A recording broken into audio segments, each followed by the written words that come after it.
Bismillahirrahmanirrahim, assalamu alaikum wa rahmatullahi ta'ala wa barakatuh. Donc, je continue sur notre projet gestion des contacts avec C Sharp et Windows Form.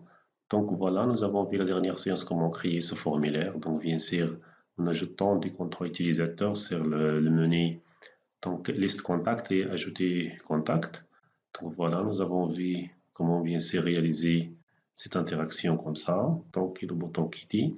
Donc, on va voir dans cette séance comment. Donc, voilà, lorsque je clique ici sur le contact, je vais lister bien sûr dans une grille ou ce qu'on appelle Data Grid View. Donc, on va bien sûr afficher l'ensemble des contacts bien sûr insérés dans notre objet bien sûr liste contact. Donc, il faut faire attention, je ne vais pas travailler sur le formulaire menu parce que le formulaire s'agit d'un conteneur voilà, qui va bien sûr contenir donc, les autres formulaires. Donc voilà, je vais aller ici donc sur formulaire donc liste contact. Voilà, je fais double-clic. Donc voilà, et ici je vais ajouter bien sûr donc une liste où je vais afficher ma liste des contacts, d'accord? Donc voilà, je vais aller ici sur boîte à outils et je vais chercher bien sûr grid comme ça, data grid view, d'accord? Donc voilà, grid ici déposé comme ça. Donc voilà, je vais étaler comme ça. Très bien. Donc voilà, sur la fenêtre de propriétés, je vais la renommer bien sûr. Donc voilà, Data Grid View, je peux mettre ici, par exemple, DGV, Data Grid View et Contact. Comme ça, je pense c'est bon. Voilà. Donc pour les polices, voilà, pour les fonts, je pense que je vais ici, donc Default Cell Style. Voilà, et je clique ici. Donc voilà, je vais aller ici. Donc voilà, je vais chercher tout simplement. Donc 10, comme ça, c'est bon. Voilà, OK. OK, très bien. Comme ça, si je vais lancer, donc voilà, comme vous voyez, donc le formulaire contact contient la liste. Donc voilà, je vais ajouter, donc c'est le chargement de ce formulaire. Donc voilà, je vais charger les données ici, donc dans cette liste. Donc voilà, je vais aller sur propriétés. Voilà, je sélectionne bien sûr. Donc, comme vous voyez ici, donc FRM list contact parce qu'il s'agit ici d'un formulaire user control. Voilà, je cherche ici. Donc, c'est les événements, voilà, c'est reload. Très bien. Donc voilà, comme vous voyez, j'ai dit de la dernière séance que lorsque nous avons créé bien sûr le formulaire list contact, ajouter contact, bien sûr, nous avons créé des contrôles, ce qu'on appelle les contrôles utilisateurs. Voilà, donc user control, comme vous voyez ici, donc cette classe, elle hérite de la classe user control. Très bien. Donc automatiquement ici, donc FRM list contact sur le formulaire lorsque je vais charger le sous-formulaire ou le formulaire form list contact. Donc automatiquement, je dois créer bien sûr une liste qu'on appelle donc une liste où je vais bien sûr lier avec la source de données de DGV contact, Data Grid View contact. Voilà, je vais mettre ici donc tout simplement binding, voilà, binding list.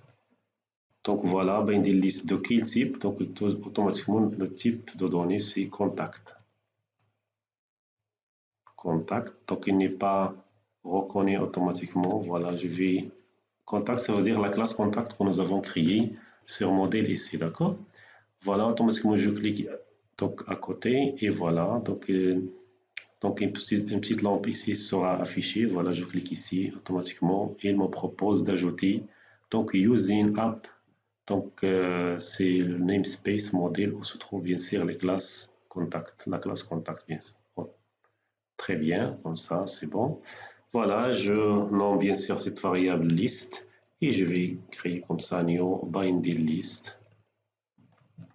Donc voilà, list contact et je passe ici donc quelle liste que je vais lier à une source de données. Bien sûr, je vais mettre ici. Nous avons vu donc les dernières séances comment créer donc DB context où nous avons bien sûr la liste des contacts. Donc voilà, j'ai déjà créé donc DB contact. Voilà. Donc la classe DB contact qui contient bien sûr l'ensemble des méthodes pour gérer donc notre liste contact. Voilà. Nous avons bien sûr une fonction qui s'appelle getListContact. Pardon, ici je vais donc liste comme ça, liste contact. contact. Très bien. Donc, voilà, je peux copier son nom. Automatiquement, sur FRM list contact, pardon, voilà, sur le code, je vais mettre ici DB contact, c'est une classe statique. Donc, c'est pas nécessaire, on ne va pas créer une instance de cette classe. Automatiquement, je dois l'utiliser directement. Comment? Je vais mettre ici donc DB contact. Voilà. Point. Et voilà, les méthodes seront bien sûr affichées. Les méthodes, je dis bien que les méthodes publiques. D'accord? Et voilà la liste, git list contact ici. Très bien, je vais mettre comme ça. Voilà, très bien. Après, donc, créer une liste de binding. Donc, à partir de cette liste, automatiquement, je vais mettre ici donc DGV. Donc, voilà, Data Grid View. Voilà, DGV. Contact. Voilà, c'est l'objet. Donc, voilà, liste Data Grid View. Donc, point, donc, data source.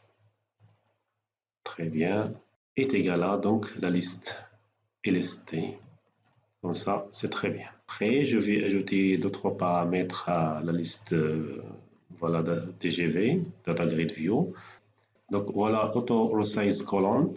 Comme ça, donc voilà, les colonnes seront automatiquement adaptées au contenu. Voilà.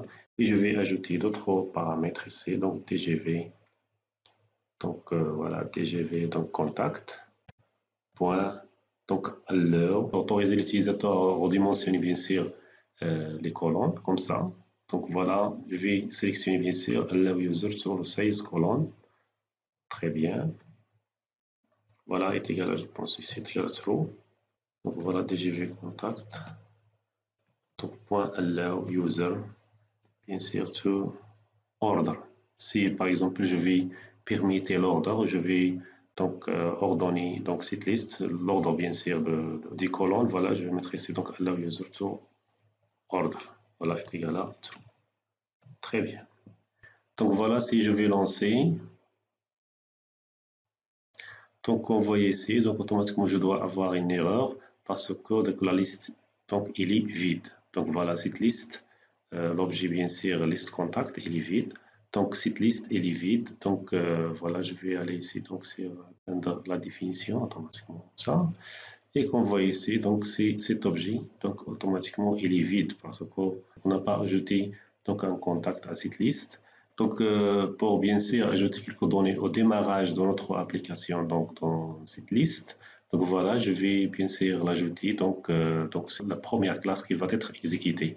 Donc voilà, je vais l'ajouter bien sûr sur la première classe ou le premier programme qui va être exécuté. Donc c'est la classe programme. Donc voilà, à travers de cette classe, donc voilà, je vais exécuter mon application, d'accord? Donc ici, donc dans ce programme, voilà, je vais ajouter donc quelques donc, données, donc voilà, de la liste des contacts, comme ça, je vais faire des tests, d'accord? Donc c'est très simple, voilà. Je vais ajouter quelques données, mais pour le moment, je ne vais pas ajouter les images. On va voir par la suite comment ajouter des images. Très bien. Donc voilà, donc ici, automatiquement, avant l'exécution, bien sûr, voilà. Le démarrage, avant l'affichage des formulaires, je vais bien sûr donc initialiser l'objet liste contact. Très bien. J'ai dit qu'au début contact, donc c'est une classe voilà, statique, donc ce n'est pas la peine d'instancier de cette classe et il n'est pas autorisé d'instancier cette classe automatiquement.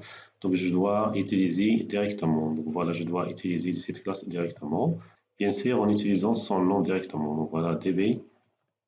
Donc, il n'est pas reconnu donc, par défaut. Voilà, je vais ajouter namespace. Voilà, usine. Très bien. Donc, il est déjà inséré ici, comme ça. Donc, voilà, il est bien sûr reconnu.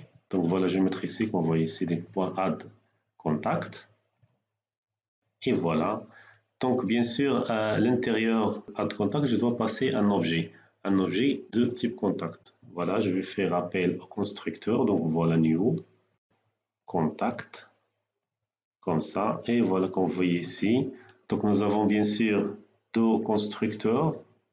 Donc un constructeur par défaut, voilà, qui n'accepte pas de paramètres, et un autre constructeur qui accepte bien sûr.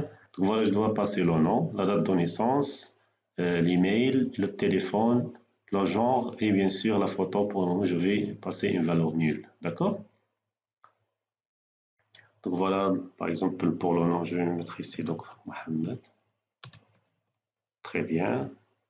Le deuxième, c'est la date de naissance. Pour la date de naissance, je vais bien sûr utiliser donc une fonction de conversion ici. Donc voilà, date, comme ça, date sign point passe. Comme ça, je vais convertir bien sûr une chaîne de caractères en une date. Je vais mettre ici par exemple 12 03, par exemple 2000.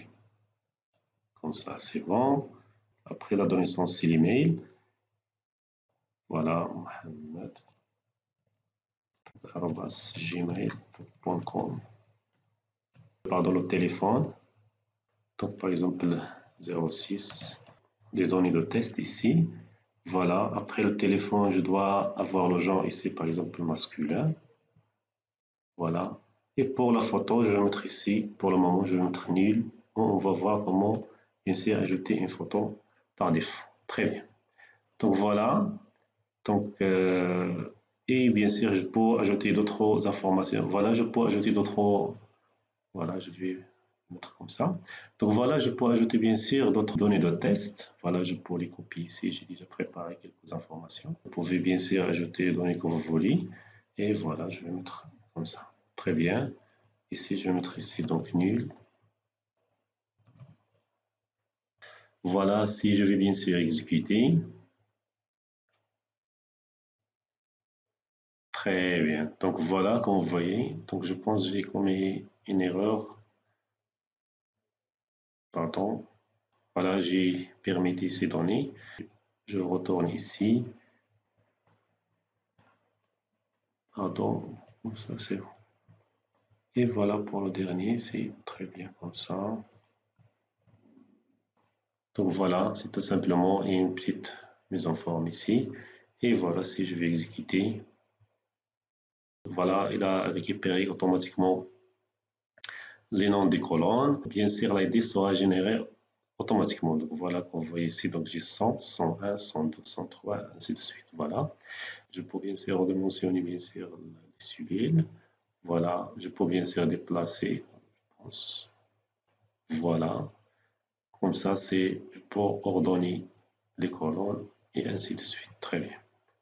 Donc voilà, très bien. Voilà, c'est pas la peine d'afficher ici la photo. Donc il sera un peu grand. Donc très bien. Donc voilà, je vais bien sûr cacher cette colonne. Donc c'est pas la peine d'afficher. Je vais la cacher. Très bien. Donc voilà, je reviens ici.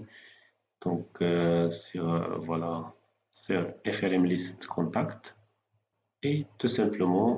Donc voilà, je vais mettre ici donc DGV. Donc je vais accéder aux colonnes comme ça. Colonne. Voilà le nom de la colonne, c'est la colonne photo. Très bien. Et voilà, je vais mettre ici donc visible. Donc est égal à false. Donc comme ça, je vais afficher l'ensemble des colonnes de la classe. Donc voilà, donc la source de données, pardon. Donc il est généré bien sûr de la classe ici. Donc on voyait de la classe contact, on voyait donc l'ID, donc le nom, donc bien sûr date de naissance, l'email, téléphone, genre, la photo. Donc voilà la colonne photo. Donc voilà, je vais donc la cacher. Très bien, comme vous voyez ici. Donc, je vais mettre ici donc data grid view, donc le nom bien sûr de l'objet. Donc colonne, je vais accéder donc à l'objet colonne. Bien sûr, je vais sélectionner donc quelle colonne. Et voilà, colonne photo. Et voilà, visible est égal à false. Voilà, si je vais exécuter. Très bien. Pour dimensionner bien sûr un peu comme ça, je vais très bien. Voilà, je vais aller ici, donc explorateur. Donc FRM menu. Voilà, je vais ajouter un peu comme ça. Et voilà, pour FRM list, je vais ajouter.